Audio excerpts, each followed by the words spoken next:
Alright. Bam. Bam. Bam. We are incredibly fucking shit up right now. I'm not doing Heaven Stance. That's silly of me to do. Give the Devil Rat more AP. That sounds like a good idea. What could go wrong?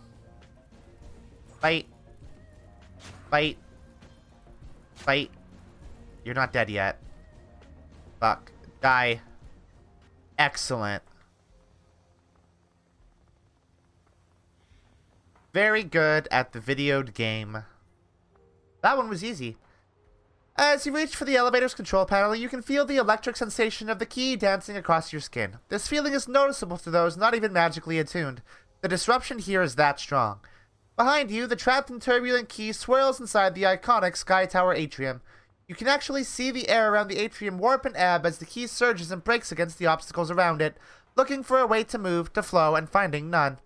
The job is done. You have desecrated the Wuxing Lotus, and in doing so, blemished the prideful face of a megacorp. We need to leave. Rat is pulling as hard as I've ever felt her. This is not a good place to be. The elevator arrives at the temple. Time to duck out the back door before security can respond further. That is the best that we could have had that run go. Wuxing won't know what hit them. The embarrassment of their own geomantic science turned against them will sit unfavorably on the tongues of Wuxing executives, and maybe even get a few people terminated. They'll know it wasn't just the building you battered. You sent a message. Everyone has a weakness that can be exploited. The change in Feng Shui should keep them spinning for months. The complete disruption of their key and destruction of their temple will cripple the energy at this branch of the company. And with Wuxing focusing on restoring their temple, it will be a long time before they discover the full extent of your assault. Radical. I do good work. Do fabulous work. The best Shadowrunner out there. And nothing ever goes wrong. Okay. So I think... would it be worth it for me to put points into ranged combat, or... should I focus on decking? Or, alternatively, no. Like, we could get this by the end of the game. And that would be cool, but is it the smart thing to do when I could... You know what? I have an idea. I'm going to save it. We're going to do the jobs that we have, which I think is just one more. And then I will spend all that karma once we're done that. Because these jobs are meant to be taken at any point. So realistically, we are probably already a little bit over leveled. We got pay data. Did we get pay data? Yeah. Okay. Job time. Oh, we have to level people up. I didn't even notice that. Almost full level. Wait, are we at full level? Oh my god, we're at full level.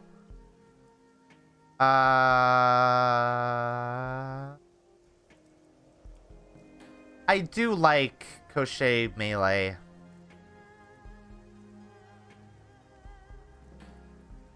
Ooh, that's good though. It's really cute to give Duncan cybernetics, so I think I'm gonna do that.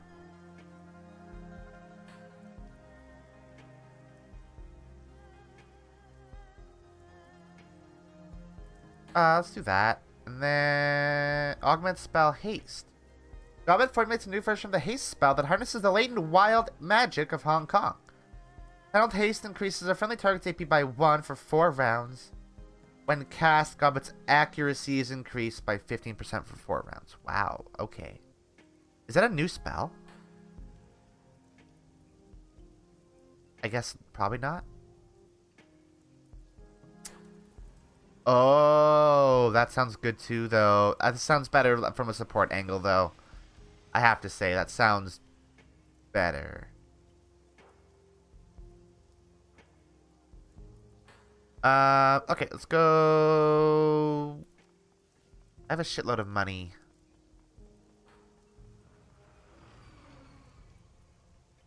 It's fine. Hey, Jomo.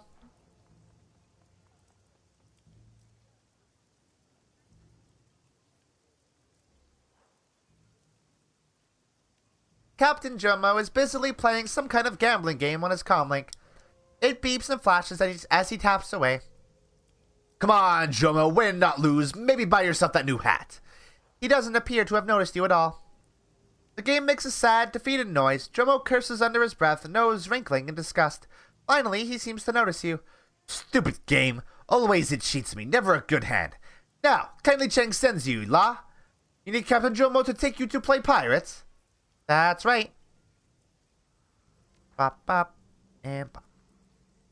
I wonder if getting that cyber arm for Duncan changes how he looks visually. It would be cool if he, looks like he has a cyber arm. I don't know. I think that would be a bit much. The ride out to the Nalchi is nerve-wracking. Captain Jomo seems an expert pilot, but massive waves threaten to scuttle his small boat at every turn. Deep thunder rolls in the distance, and at the edge of your vision, lightning occasionally illuminates your target, the MV Nalchi.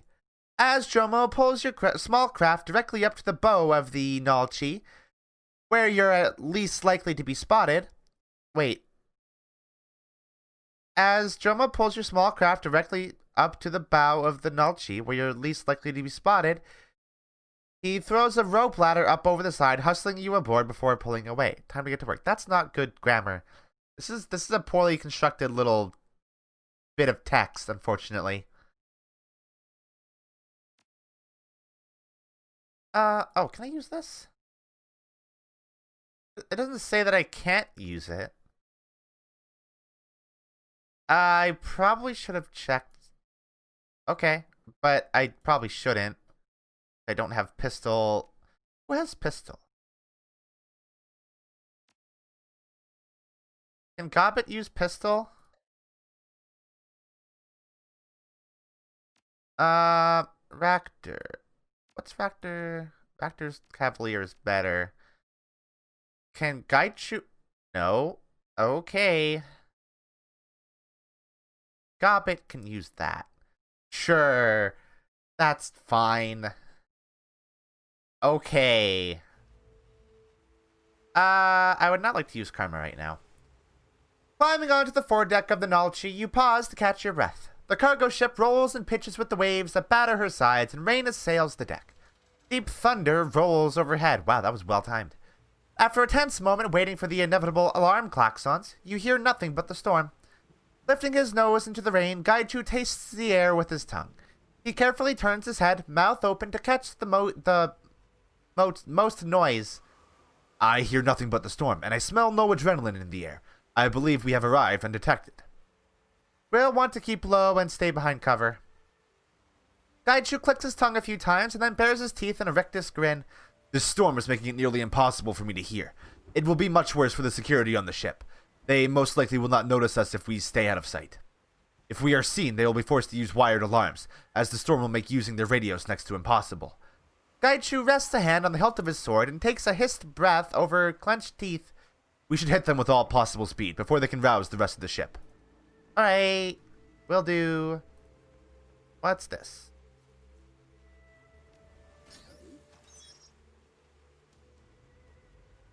Ah. Oh, we gotta play stealth, huh?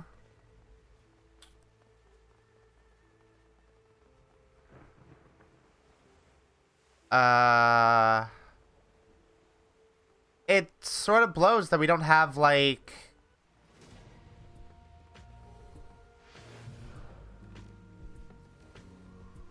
I was gonna say... It sort of blows that we don't have, like, vision cones or anything. Actually, now that I think about it, I don't know if you can get through that totally stealthily. I might not have had to do that. Gaichu did say, hey, we should hit them fast. But, like, why else would there be, like... camera access there, right? So I could, like, see. You know what? What? We're just gonna fuck the pistol. We're just gonna fuck. No. Okay. So... Oh, I didn't activate the camera. Derp-de-derp.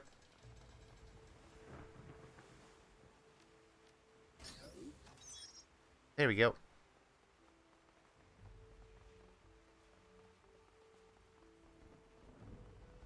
Okay. Beautiful. I can't remember what the quick save button is. F5?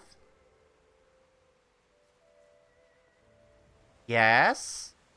Good. That was scary. Fucking good thing I did that, because I don't know...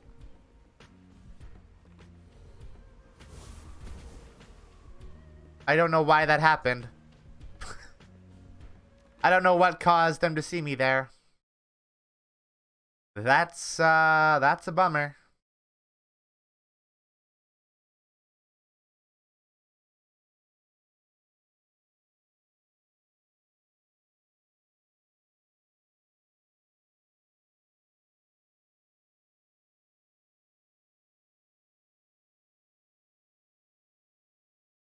It feels like this, like, sneaking through is the ideal way to do it, though, because there's a lot of people on this deck. There's a lot. And I don't want to have to fight all of them. Who saw me? It happened the moment I stepped in here. Oh. Wrong keys. Okay. Well, that was the bad way to go. Hey, I'm just gonna cut until we, like, have it, I guess. Oh, okay. There we go. I will say this game is very clearly not designed for stealth gameplay. It's very... The only time stealth in this game is good is when it's in the Matrix and you see the full vision cone. Like, otherwise it's woof. As you creep down onto D-Deck, the ship is eerily quiet. The sound of the withering storm is muted to low moans of wind and shuddering vibrations when lightning strikes. Collecting yourself, you listen carefully for any other sounds. Nothing. Your presence on the ship appears to be as yet unnoticed. Squeezing water out of her ropes of hair, Gobbet nods in satisfaction. Nicely done. We're almost to the goods, and the rest of the ship's got no idea we're here. Fighting down here will definitely get their attention, though. Let's play it smart. We get the goods, radio our pickup, and get out. Let's take it slow. No mistakes this far in. Keep your eyes open, Seattle. We've gotten this far by being careful. No reason to change that now. I'd like to get home without any extra lead in my body. Let's do... Oh, nope. We don't have to do a cheeky little save. The game did it for me.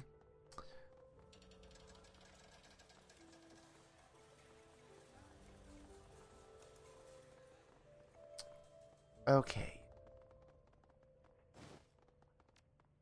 Fire suppression controls.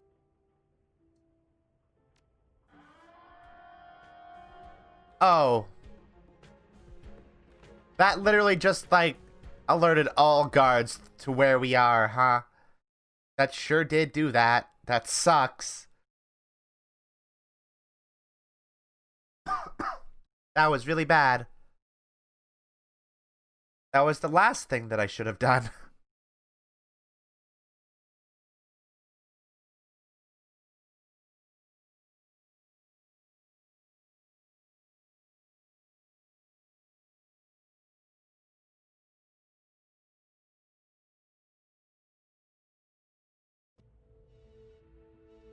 Alright, let's try that again. Let's go up here and grab that item again, though. That will be useful.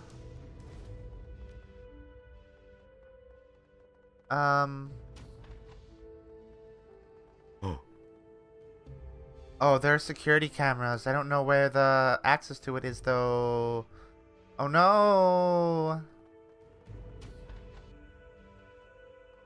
Hold on.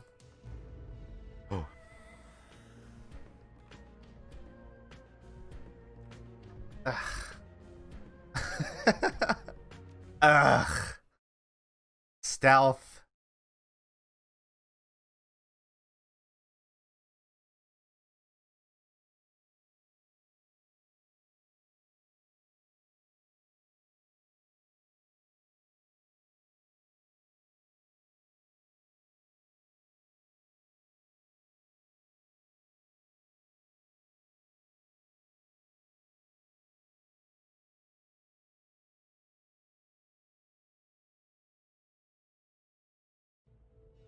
Alright, fuck it.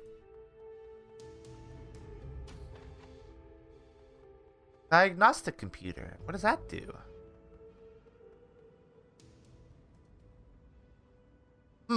If this controls ship systems, maybe we could draw the guards away to a different deck by triggering a false alarm.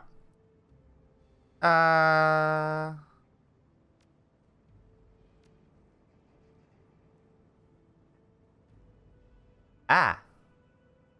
Excellent.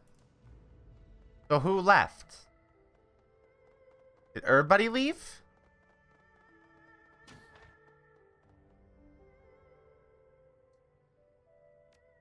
There we go. We have camera feeds. No, everybody did not leave. We don't have to go in there at all, though, do we?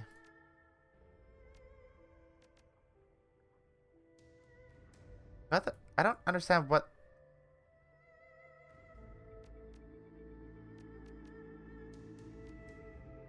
How do I put it in the character's inventory? Can I not do that? Fine, I'll send it to the stash, I guess. So guards here are gone, looks like. That's nice. Take... Why could I take that, but not the... Alright. Sure. Whatever.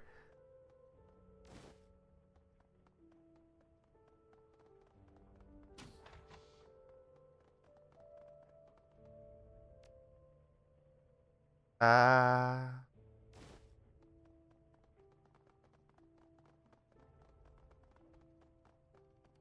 ladder there, that's probably good. Oh. Hello, people. Hello, other humans. The cold storage tank and attendant machinery are lit from within the organic soup by flickering baleful lights. The tank containing Omega Sequence number 358G chugs quietly with a hum of pumps and coolant. As you look at the tank, the fluid shifts and there's a soft thump as a mass of organic matter drifts up against the glass. A pale, lidless eye stares at you from within the tank. The face it resides in is a ruined mass of tumors and scabrous pustules, a mutated mass of teeth and indeterminate growths dominating what should be the nose and mouth region. As you look, it fixes its lone eye upon you, the pupil flickering back and forth as it tracks your motions. Gobbet gasps and quickly slaps a palm against the tank. She peers at it intently for a few seconds, and a deep shudder rolls through her body. She turns to you, her voice barely above a whisper. Alley Cat, this thing is alive. I don't think it's intelligent, but it's definitely living, despite being mostly made of cancer and disease. Curious. This creature does not appear to be in pain despite the rampant disease that runs through it. Kaiju leans closer, his blind eyes obviously focusing on the astral body beyond the mundane vision. The aura appears metahuman, but different somehow. Gobbet glares at Kaiju, her nostrils flaring. I don't care if it's not in pain, Nibbles. This thing deserves to be put to rest. Being forced to live like this? We'll take it. After a few moments of whirring, a small drawer opens to present you with a rack of vials. Each one contains a scrap of tissue. You power down the machinery, the lights in the vat dim, and the creature slowly closes its single eye. As the last hum of power fades, the creature drifts away from the glass. You killed it. Let's read these. Initial research into metagenetics presents a singular challenge, to wit, the study not of genes themselves, but of the interaction between genetics and the unseen world of astral space. If the creation of a particular metatype or magically expressed phenotype was as simple as the recombination of given amino acid sequences, then the creation of mages would be as simple as the expression of a given eye color or skin tone. Unfortunately, such expressions are far more complex. The expression of traits previously considered to be supernatural is a complex interplay between mundane DNA, the condition of the ambient manosphere at the time of development, and the interactions between genes and what we have dubbed astral shadows. So this is actually kind of interesting.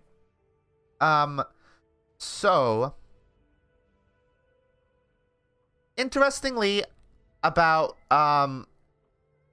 metahumans, like our dear Gobbet, for example, is that their DNA actually is like the same, or more or less the same as that of humans. They just have different traits. That's generally why, you know, orcs, trolls, elves, dwarves, and humans, they're not, you know, different species. They're all regarded as meta-humanity. This is also interesting because your magical power kind of is determined by how active magic is in the world at that specific moment and what is like going on with it. So like you will not only will you maybe be more likely to gain magical powers during a more magically active period of time, but you are more likely to manifest as like an orc or a troll or an elf or a dwarf when magic is more active. Even more interestingly is that if there is something fucky going on with the manosphere at any given moment, it is entirely possible that people will instantly transmogrify into orcs or trolls at any given moment if they have those, you know, those specific genes laying dormant within them, you know? I don't know, I can't remember if we've talked about the goblinification, but we'll talk about it a bit more in a thing that I am doing in the future. I will say that. I don't know what astral shadows are, though. That sounds like some interesting shit. Any research into these is fraught with difficulty due to their resistance to traditional, that is to say, technological instruments. Ergo, Omega Sequence number 358G is a project decoupled from the usual safeguards against project overruns. We have been granted extensive magical assistance in our pursuit of higher metagenetic understanding, as well as autonomy from legal concerns. As such, Omega Sequence project materials must be kept in Eastern Tiger secure facilities only. Deviation from this may result in local law enforcement interest, and subsequent cleanup costs can be prohibitive. Phenotypic alteration is the key process which allows for the Omega Sequence project to progress. Ordinarily, an organism's phenotype is set and cannot be changed after a very early point in development. Morphology, phenology, replication processes, any alteration in the coding sequence of a living organism is invariably fatal, except in the case of the Omega Sequence. A combination of alkylating agents, ambient mana control, and potent alpha emitters allow us to control the replication of the Omega Sequence metagene. This is accomplished through alteration of the interactions between DNA and their astral shadows, the building blocks of metagenetics and mana-based abilities. I feel like the way that they're describing astral shadows, it almost feels like astral shadows are the shadow of DNA in the astral plane. Is that correct? If anybody here knows more about Shadowrun than I do, feel free to clarify that, but the way they're describing astral shadows seems like that. To understand this concept, consider an Indonesian shadow play. The story one watches is not of the puppets, but the shadows they cast. A skillful puppeteer manipulates not just the puppets, but the space between the screen and the viewer. So too is it with metagenetics. Magical aptitude, metagenetic traits, and formerly unknown parazoology are revealed when mana levels reach a sufficient point to allow the astral shadows of DNA to engage in their delicate, powerful dance of replication.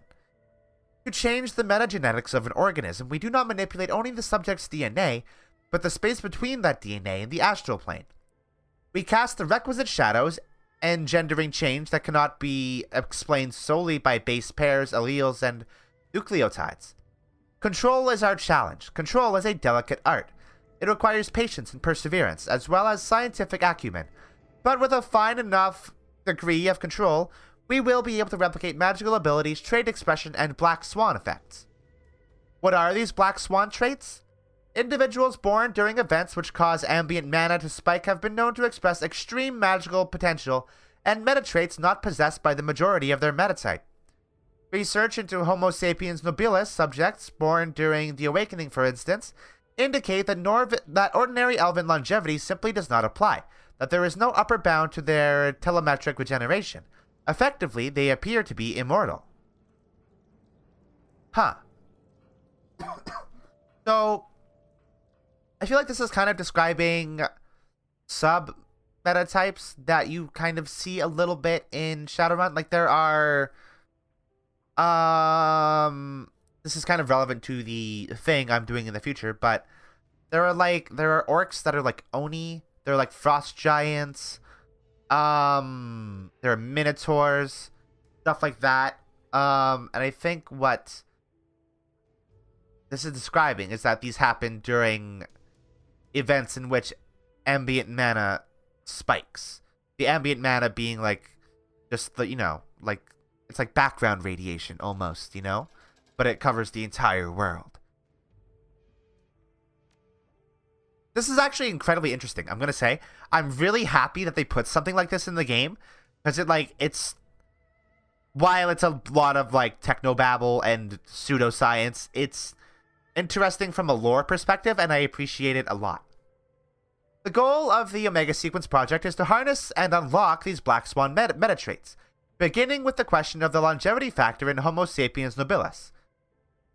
Treatments for extending human lifespans already exist, of course. Organ transplantation can extend life up to 50 years, and leonization treatment can theoretically extend life for several hundred.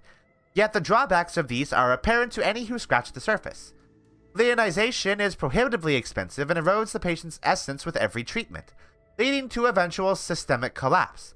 Organ transplants can preserve the body, but plaques build up in the patient's neural tissue, and the patient must take a cornucopia of immunosuppressants for the duration of their life.